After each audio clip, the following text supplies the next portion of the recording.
Right on. Hey, it's Billy Goat with Doomed and Stone, and today I'm with Oakland duo Tusk, and we are at Beers and Hellfest. So rad. We just had a very, very cool performance by these two young men, bass and drums. Let's do the introduction. So you're the drummer. I'm Nick Baumgartner. I'm the drummer for Tusk.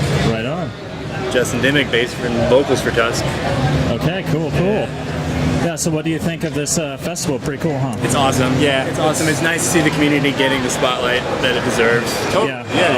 We've been playing with a lot of these bands, not a lot of them I would say, but a general amount of them, and they're very talented, and it feels great to actually play a significant show and something that's based off of this genre and these bands. Yeah, right on. Just some sort of random weekend. Yeah, the turnout too. Yeah. Having people go woo is awesome. Now, how long have you guys been playing together? 2014. Yeah, for a while now. Yeah. As a two-piece, it's been a little bit less time, but we. That was something I didn't realize. Maybe I did, but yeah, you guys have trimmed down. Yes. What was the reason for trimming the fat on that? All kinds of shit. Really, basically boiled down. Too. Yeah. He's one of the guitarist is in LA. Yeah, he's one of my best friends, and he's a super talented fellow, but it just doesn't make sense to kind of have him be so far away. And when I had moved up here, I moved from LA, and we kind of still have this good connection, and he was like, we should do something together as friends and as bandmates and whatnot, and it kind of made sense at the time. And then as we were like, okay, cool, we recorded this album as a first band sort of thing, we should sort of play some shows, and then it turned out like, how are you going to get up here for shows and this and that. And that became a problem, so the guitarist kind of fell out, and the second bassist, who was part of the band, couldn't keep up with him. Not that he was bad, but he's super talented. He's been playing for a long time. Yeah, I mean, they say necessity is the mother of invention. So you've done some amazing things with the band under the circumstances. Train's got to keep rolling. Yeah, it basically boiled down to that. We're like, okay, well, they can't keep up. We can. We're going to keep creating regardless. Yeah, you've been recording quite a bit, right? We hit Greg up last October. September 2015. And then we got a live session at Sword Club. Yeah. And then we're going to go back to Greg this weekend. In October. Coming up. Late in October. Coming another album. Very cool. Yeah, so we're staying busy. Yeah. We have a couple of things also in the mix. Like we have this album kind of ready to go, and then the next two kind of like progressing. Yeah. We got a lot of shit that we've never really been like, oh, let's focus on this for now. And now we're actually, since we're a two-piece, we're able to do that. We have the old songs that we've been playing for a long time, and the other songs that we've touched and played with for a while we haven't really put a lot of effort into. So my theory is always to just create. Like, I've never ever said no to myself, which is why I play bass the way I play bass. Like, I don't play bass like I play bassist.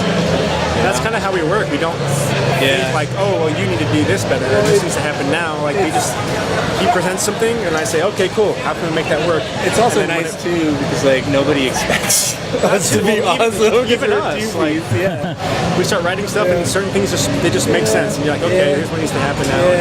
There's never been a battle or a struggle at all. Yeah, I mean, it's still a relative rarity to have duos in heavy music. We're seeing a lot more of them, but then to have a bass and drum duo is incredibly rare just because it seems so counterintuitive. Like, how can a supporting instrument like, bass actually take a leading role? And have the right head. Well, you do, right? When you have the bassist in rhythm, then that's always going to engage somebody to move. Yeah. Just because that's the groove that you feel. Right. Yeah.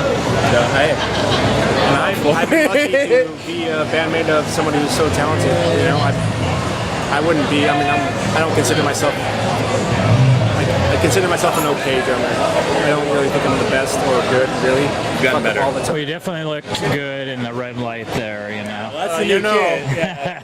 I look good in any kind of light. You know what I'm saying? George from Yeah. It gives you that evil, maniacal flair that you need. He's created an awesome battle for me.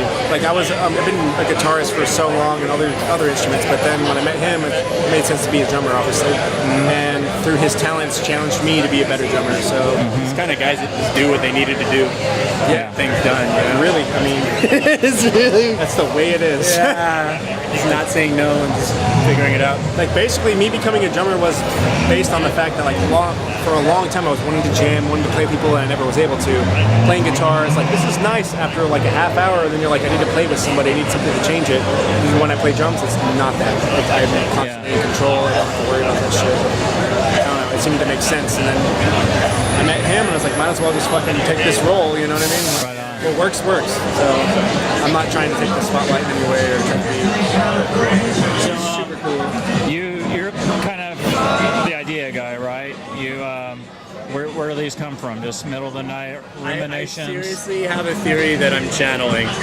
Yeah? Like you just connect to whatever vibes out there in the world, and you're just moving it through the instrument, your voice, and that's it. Really, So a lot of this stuff, I'm like, where the hell did that come from? Seriously, It just even happened. him, like he says, Yeah. he's like, here's what I got. Boom, Yeah. and he lays it down. I'm like, that's fucking Yeah. great. It's trippy, dude. Start And then when you playing get to another it. person in, and they channel, it Creates just it basically streamlines like something yes, else. it exaggerates your Yeah. point and makes it more prominent. You're able to focus on that and Yeah. kind of like be able to go, okay, here's what we're trying to express with this sound and this emotion, and from that like, you're able to I don't mean, like, I just attribute it because I'm all about emotion.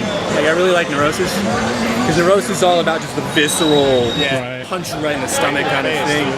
And like, I just try to channel emotions, and then whatever sound comes in my head that fits, goes.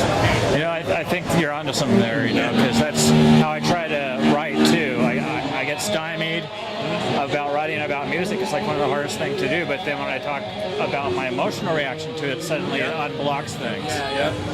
Well, my role basically is being his bandmate, his best friend. Is like, to me, not that he's like the center of attention, but like whatever I'm playing has to be benefiting him as well. Like, we're both contributing to the sound. Yeah. It's not at all like you're playing and I'm just keeping along with you, and vice versa. We're both constantly contributing to this effort that we have to give, whether it's 50-50 or whether it's fucking 70-30 or whatever. It doesn't matter. Right. It is what it is, and we're able to kind of like contribute that back and forth without even thinking about it. That's why I think we're beneficial as a So piece and band. we're about to hear a Great Electric Quest. What are some bands that have got you turned on these days in the local scene here? We always say Sleep and Ohm. Sleep and Ohm are the Neurosis. Are you talking like major label or like Just, you know, up bands? and comers, yeah. Wow, that's totally different, dude. Mount Desert? Yeah, Mount Desert, Devoid, fucking a Supernaut who just played recently. Yeah. Basically, anybody who's not a fucking complete asshole who contributes to the scene and also will listen to you and be positive and not bullshit you. Coop Yeah. too. Coop like just Hell formed. yes. They've been around for less than a year, and like you can't tell. Jeff Wilson, perfect person to Yeah. know. Yeah, he's very cool. He's helped us out quite a bit. And Extremely generous guy. not just us, but you too. You know, everybody here. Right on, man. Yeah, we just gotta all keep supporting each other, and great things will happen. Keep the kinship. That's right. You know? That's what it's about. Rising tide. All right, guys, we've been visiting with Tusk. It's Billy Goat from Dimmed and Stone. Out. Keep it heavy. Doom on.